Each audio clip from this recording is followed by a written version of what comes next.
Morning, happy Friday, and it is 7:26 a.m. It is 73 degrees, and actually I don't think it's as humid this morning. We're supposed to have this little cool spell come through. That I even saw where it said some areas would be like fall. That must be up there on the mountain.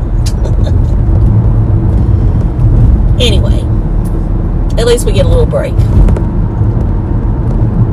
And we're 1 week away from race weekend. That's right, race weekend at the old North Wilkesboro Speedway. And I think I want to try to go down there this weekend and see if they'll let me in and film it before everything starts. We'll see. I'll probably chicken out by tomorrow. Yo, I have the hardest time of just asking. And I know that's not the way a vlogger should be. But I do. Now, if it was my job, it'd be different. But, and I know it is my job, I guess. But I don't look at this as a job. And I always said that if I started looking at it as a job, I wouldn't do it no more. So I guess that's... I got some drainage going on here. This is the Sarasota water. This water is pretty good. I like it, and I'm going to sneeze. So I'm going to cut you off so I can sneeze. So I sneezed and all that good stuff, and saw the boys club was on the way to breakfast. I should go crash the boys club breakfast this morning. Say, the girls here now. I've done it before, but I'm not really eating that type of breakfast right now. I'm a little scared to eat.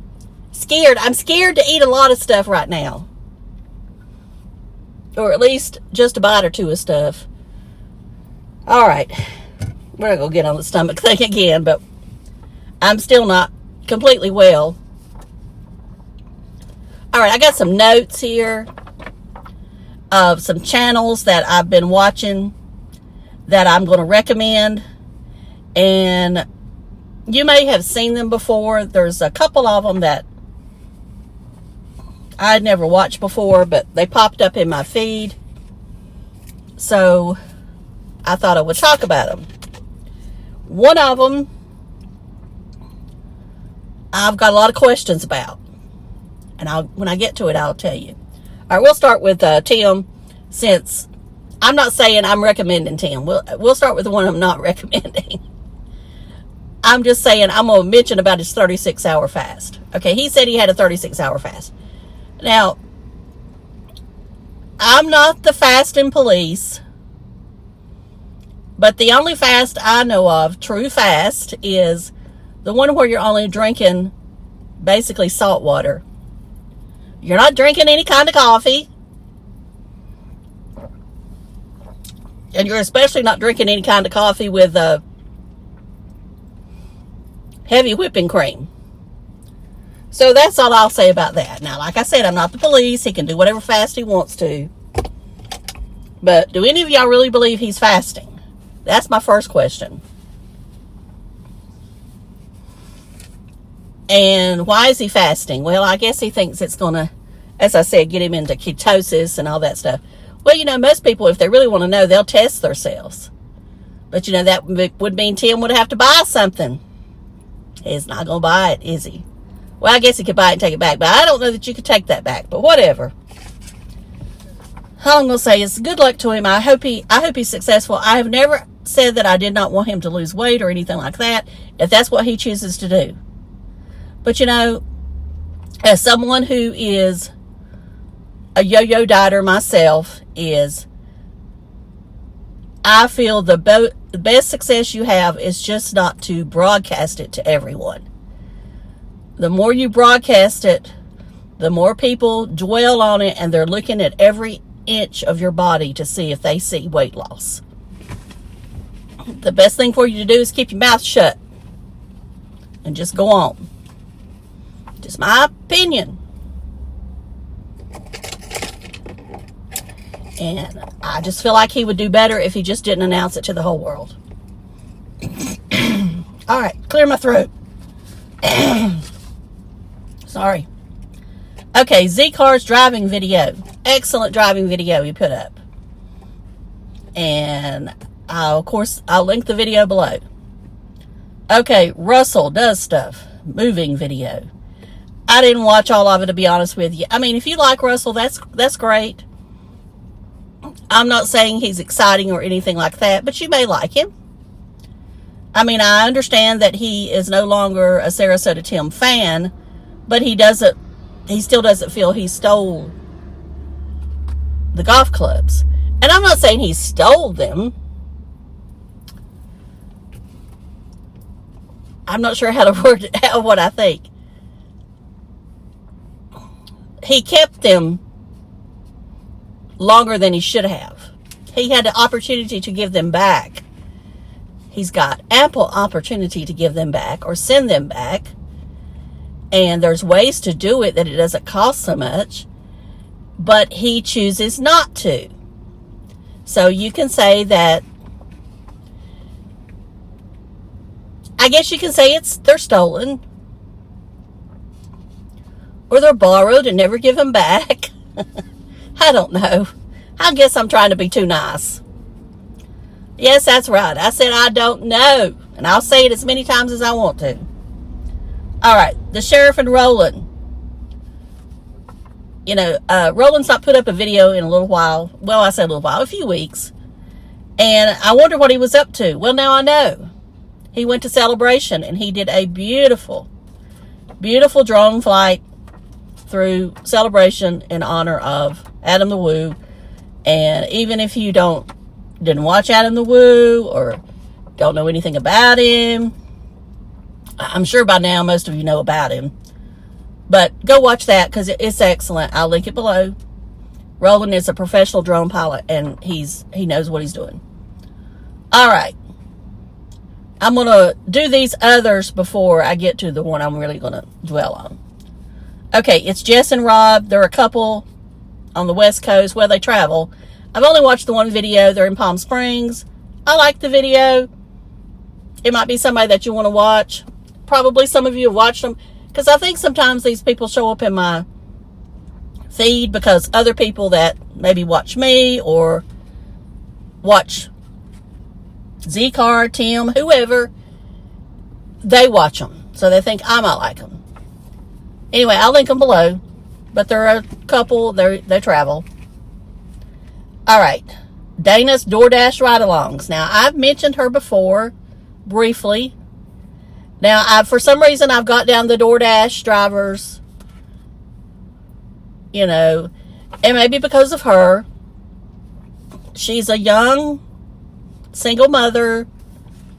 She's out trying to make extra money. And she's fun.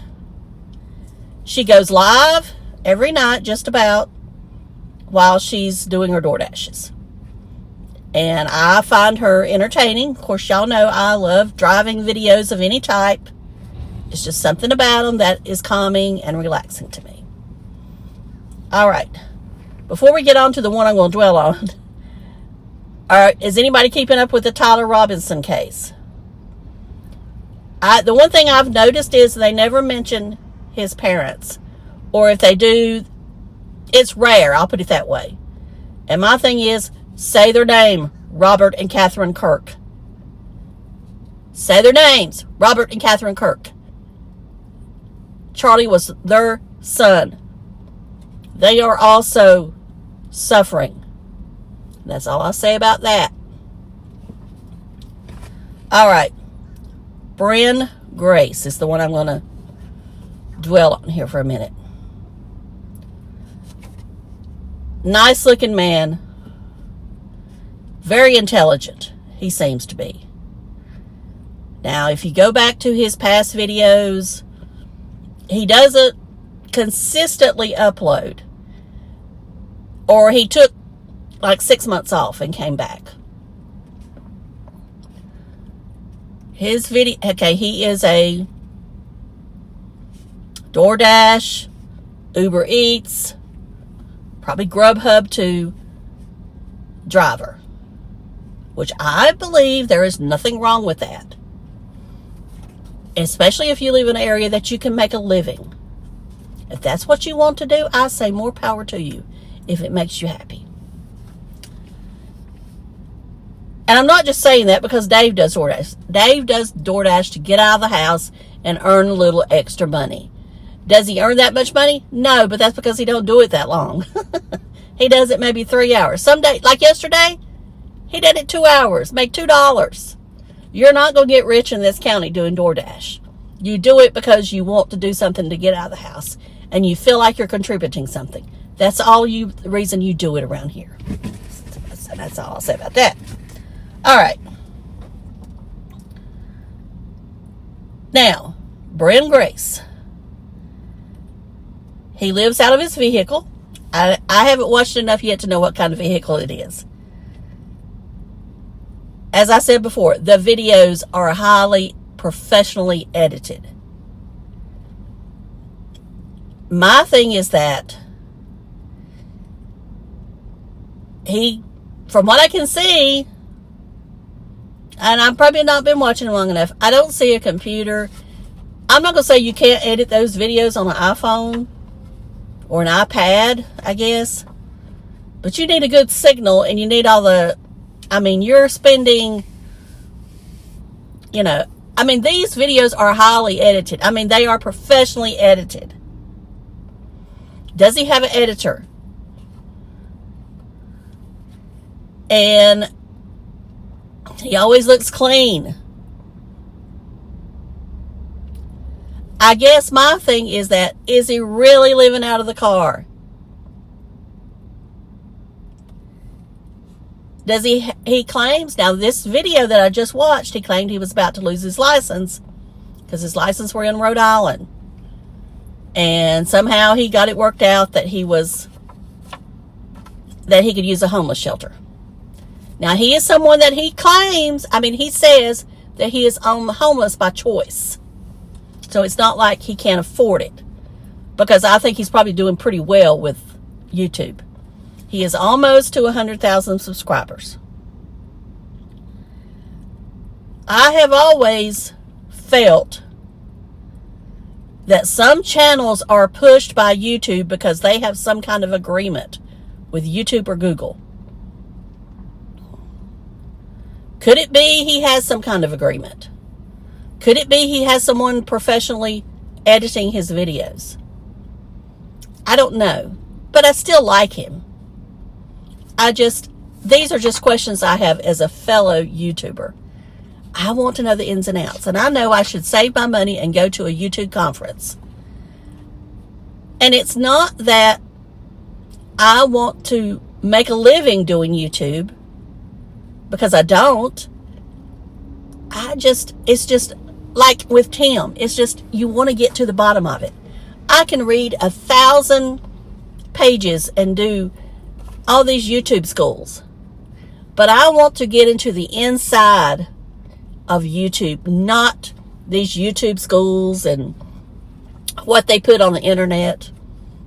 And I know that every time I see somebody who goes to these YouTube conferences, they come back, and I'm not going to say their channel blows up, but they sure do a lot better than they did before they went. Let's put it that way. Now, I guess it's up to them if they, I know if people are not watching, YouTube's not going to push you. I don't care who you are. But it's just something I'm just interested in. All right. Now, I think I said everything I wanted to say about all this. So, that's all I'm going to say. I could think of more stuff to say, but I'll be sitting here a little while, and I'll have to edit it out and all that good stuff. So, I'm going to work. It's 7:43, so I'm going into work early today. And I hope y'all have a great weekend. I don't know that I'll be back over the weekend. I'm going to try to work on my Savannah video. I saw a short this morning, or a reel, whatever. And somebody did such a good job of it with the fireworks and stuff. Now, I know people see fireworks to where they get sick of them. And I'll be honest with you, we were not in a good place for the fireworks because Dave was just not able to walk down that far and then walk back. Now, we could have got a pedicab, I'm sure, but I didn't pursue it enough to try, and, you know, because he kept saying, I don't know if I even want to go down there, so, you know, I wasn't going to push him. So I didn't really get a good glimpse of the fireworks. Anyway, I got some. What I found more fascinating, what I find more fascinating about Savannah is just the people. Just the people that are there, the people that live there. They're so friendly. They're so welcoming. They don't talk politics. They just are living life. They don't care what's going on in politics. And I know I was just there for 3 days or whatever, but still, not one time did I hear politics mentioned from anybody in that tavern, and 90% of them were all locals. I met the lady that plays the piano at the Pink House. If any of y'all know what the Pink House is. I mean, she's in her 80s. She takes an Uber to work every day, and then she either walks home or, or vice versa, either one, or she gets an Uber back. Well, this night she decided to walk. So she came in, and I guess the tavern there was about halfway. So she came in and sat there, and we talked. And I mean, she's just the sweetest lady. And I can just imagine all the stories, because she told some. But I can just imagine some of the stories she has to tell. So, but because Savannah is that eclectic city, you never know what's going to happen there. If you saw Midnight in the Garden of Good and Evil, of course, I know some of it was exaggerated, but most of it is true. There's other books that kind of give a rendition of Savannah, but that was really the true one, I think. I mean, when that movie came out, and I know it was not no big box office hit, but people have been reading the book. Tourism went up 50% there. Now, I think now it's the ghost part of it that also brings in a lot of people, but you may go there for the ghost, or you may go there for the history, or you may go there for the food, because the food is good too. Or you just may go there because you're on your way to Florida and you want to spend the night. But I think 8 out of 10 people say, well, I'm coming back here. And that's why you come back. There's a reason why. I don't understand why it's always second to Charleston. I've been to Charleston, and Charleston is fine. But not once did I ever feel welcoming. I don't get the same hospitality in Charleston that I do in Savannah. And maybe it's me.